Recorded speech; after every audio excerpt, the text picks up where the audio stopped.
and welcome back to my channel.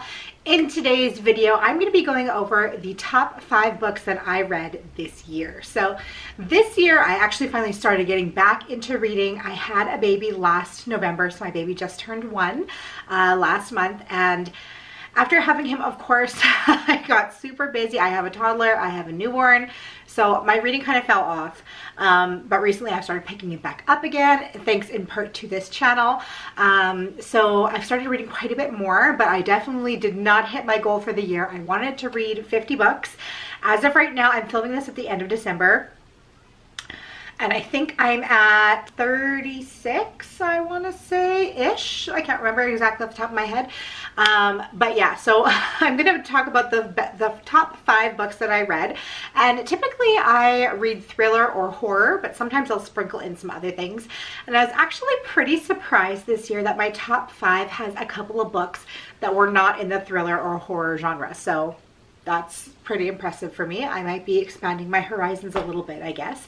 But we're going to start with the 5th, and we're going to work our way to the #1 book that I read. Okay, you guys, I'm sorry if you can hear my baby crying in the back, and I'm sorry if you can hear my dog running around. I feel like it's like a madhouse in here. My boyfriend's trying to put my baby for a nap, and he's not having it, and my dog just wants to go for a walk. We're going to take her for a walk after this. She's ready. So anyways, so the 5th best book that I read this year is The Last Thing He Told Me by Laura Dave. And I have talked about this book quite a bit on my channel already, but this is a thriller, and it starts off when our main character ends up finding out that her husband has gone missing. There's been a huge scandal of his at work, and he is left with a note that just says, "Protect her." She assumes that the note is referring to his teenage daughter, and they kind of end up going on this journey together. The teenage daughter does not particularly like her, and she's really not like listening to her whatsoever. She does not want a stepmother, and she definitely does not like our main character. But there's been this huge scandal at work, and basically this woman's husband is on the run, and she's not exactly sure what to believe, because she doesn't believe that her husband would be involved in anything illegal going on at his work, but yet he's not here and he's basically on the run. And so she kind of ends up going on the run herself and trying to figure out what's going on, and she's realizing that her husband has kept some secrets from her, both in his past as well as his present, and she's kind of finding out what's going on, and she's become kind of wrapped up in all of these lies and trying to figure everything out. It is a thriller. It kept me on the edge of my seat. I absolutely loved this book. I could not wait to listen to it. I listened to it on Audible, and I just could not wait to continue listening to it. I always listen to Audible, like when I'm putting my son to bed, I'll have headphones on as I'm rocking him, and I just like sitting there just at the literally on the edge of my rocking chair. Could not wait to see what happened next. So I gave this one a 5 out of 5, and it is the number 5, and it is number 5 in the top 5 books that I read this year. Number 4 is the beginning of a new series by Dorinda Jones, and that was Betwixt. I absolutely loved this book. So far I've read 3 in the series. There's going to be a 4th installment coming out in January. I really like them all, but the first one, which is Betwixt, was the one that I loved the most. And it was just so much fun. The best way that I can describe this is that it's Sabrina the Teenage Witch, but for adults. So it's like Sabrina the adult witch. Basically, this woman just finds out of nowhere that she's a witch. She's like a very extremely powerful witch, and she inherits this huge mansion from a grandmother of hers that she didn't know existed. And you just like meet all these fun side characters, and all this like crazy thing starts happening. And this woman is really starting to come into her own power, and she's just like, her whole entire life is changing. And it was just such a fun read. It was kind of like a cozy mystery, and I just had so much fun reading this. And I just felt like this was a really lighthearted, fun, cozy mystery. The number 3 slot belongs to Maybe in Another Life by Taylor Jenkins Reid, and I love Taylor Jenkins Reid. Absolutely love most of her books. Well, all of her books that I've read, which I've pretty much read all of them. And this one was one of the first ones that she wrote, and I absolutely loved it. It was a lot different from the kind of the timepieces that she's done recently. But this one followed a character, and it kind of answered the question of what happens when you make a decision in your life.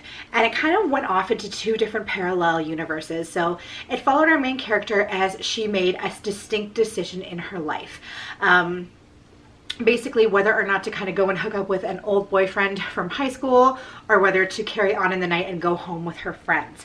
And so she made one decision, but it kind of also took a look at a parallel time of what happened when she did both things, and her life turned out completely different in both parallel universes. But it was really, really cool to see it, and it was such a fun premise to kind of think about.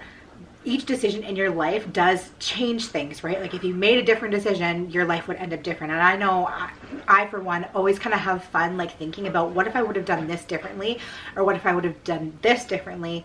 How would my life have turned out different? And yeah, this definitely answered that question. And it was a really fun book, and it was a lot of fun to listen to, but also there were some really heartwarming moments in there. There was a couple moments where I cried in the book, and just made you really got me thinking about the decisions that you make in life, and just even how something that you don't really think about can have a huge impact on how your life turns out. We're always making decisions every single day, and you don't really think about how even a small thing can really impact in a big way the overall aspect of your life. So it was a really good read. I really enjoyed it. It was a kind of a different idea for a book, and I really loved how it was written in the dual perspectives. Same main character, of course, but just different, watching her life play out in two different ways. Number two, this book, number two and number one, I really struggled on which to place where, because I really love both of these books and both could easily have gone in the number one spot. But I decided to put number two to The Midnight Library by Matt Haig. I feel like I said library really weird. I'm getting over a cold right now, and I just feel like I'm speaking weird. So The Midnight Library was a really, really profound book, and kind of in the same way that the Taylor Jenkins Reid book that I just talked about answered. This talked about different parallel universes, and it talked about how every single tiny little decision that you make, like even what you're going to put on your sandwich that day, has offshooting realities. So there's thousands and thousands, I mean really millions and billions if you think about it, of parallel universes where you're living, and different things are happening based on the decisions that you've made. And they each branch out from every single decision that you make throughout your life. And the book kind of starts off with a woman who is just at the end of her rope. She's had nothing but heartache and bad luck, and she's just not living the life that she thought that she would live. And she's just really downtrodden and really depressed, and she chooses to end her own life. And once she ends her own life, she ends up getting to this midnight library where she is allowed to pick up an infinite amount of different lives to step into for a minute and see if this was the life that she should have been living. So all of her decisions have branched off, and now she's at the end of her life, and there's this huge library. She goes to pick off a book, and she's just thrust into a new life where this could have been her reality had she made a different choice. And so she kind of like goes through several different lives in the book. And the idea is that as soon as she becomes disappointed in this life, she will automatically be pulled out of it and be back in the library. So she goes through several different realities and lives several different lives. And for those few minutes, you kind of get to live that life with her, and you kind of get to see where she's at based on her different choices that she's made. And it was a really, really cool book. And once again, I cried throughout it, and it really makes you think. Same thing as the last one. It just really makes you think about the different opportunities that you have in life and how important it is to try and make the right decisions, even though you never really know exactly where you're going to end up and where your life's going to end up. It just was really cool, once again, to kind of, like, these two books were so similar, this one and the and the Taylor Jenkins Reid one. I feel like I'm kind of saying the same thing for both, but they were very, very similar. And same as the last one, it kind of just makes you think about how important it is to make the correct decisions for you in your life, and how it'd be so interesting to be able to find out how things could have changed if you made a different decision. It just kind of gives you some, you know, introspective thoughts as to your life. And I really, really enjoyed it. Once again, I cried throughout it. I laughed throughout it. There were happy moments, there were sad moments, and just a lot of like really in-depth thought that you kind of like, you know, compared your own life to as well. So it was really, really cool. But the last book, the number one spot, the number one book that I read this year is the Mary Shelley Club by Goldie Moldavsky. And this book, oh my goodness, I had so much fun reading this book. So this was a kind of lighthearted thriller. And basically this really just reminded me of the movie Scream. So we're following a main character who has had an extremely traumatic experience happen to her. She was a victim of a home invasion. She's a teenager. She's a victim of a home invasion, and she ends up switching schools and just kind of trying to like rebuild her life and start over again. But one thing that she finds that really helps her and soothes her, which is kind of a strange coping mechanism that she's picked up, is watching horror movies. And so she ends up kind of finding this unlikely group of friends that have started this club, and it's called the Mary Shelley Club. So they are all huge horror film fanatics, and she kind of stumbles upon this group accidentally and kind of ends up becoming involved without even really meaning to. But basically what they do is they put on these pranks that kind of they take from all of these horror movies. So especially like these slasher movies, they take kind of like pranks like that, and they pull pranks from those movies onto the student body of the school.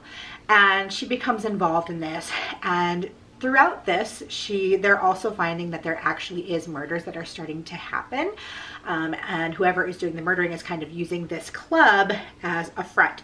So they're kind of all accusing each other of this being happening, and it's just it was fun because I grew up in the 90s and the 2000s, and that was kind of the height of like teenage slasher picks. So we had movies like Scream coming out, and I Know What You Did Last Summer, and like that was the time that all these really cool movies were coming out, and this just reminded me so much of those movies, and it just kind of gave me really nostalgic feelings. And I knew that I had to put this in the number one slot because as soon as I was done reading it, I wished that I had more to listen to. And I listened to this one on an audiobook as well, and I just wanted to read it again. And I started looking for other books that were kind of somewhat similar to this because I wanted that experience again. I really, really enjoyed it. And yeah, it just, like I said, it reminded me of those kind of movies from my youth. And it was a lot of fun. It was a really good thriller. It did keep you on your seat, and I didn't figure out who it was either. That was the other thing, is that I'm huge for thrillers and figuring out who, you know, the whodunit. But I didn't figure that quite out either. I had my hunches, but I was surprised also. So I really enjoyed it, and I can't recommend that book enough. That is the number one book that I read this year, and I definitely recommend you guys reading that one, especially like if you are on my channel. For the most part, you probably really enjoy thrillers and horror books as well, so I imagine that you would like that one. Anyways, you guys, that's gonna wrap up today's video. So those are the top 5 books that I read for the year 2021. I would love to know in the comments down below what were your favorite books that you read this year, and also let me know how many books you read. I would love to know that as well. Make sure if you do enjoy my content and you have enjoyed this video that you go ahead and give it a like, and please click the subscribe button as well. I just hit the 200 subscriber mark, so I'm really, really excited for that. And I would love to get to 300 really soon in the new year. So I would love it if you hit the subscribe button. I'd really appreciate it. Anyways, I hope you guys are having an awesome day, and I hope you have a wonderful holiday season, and I will see you in my next video. Bye.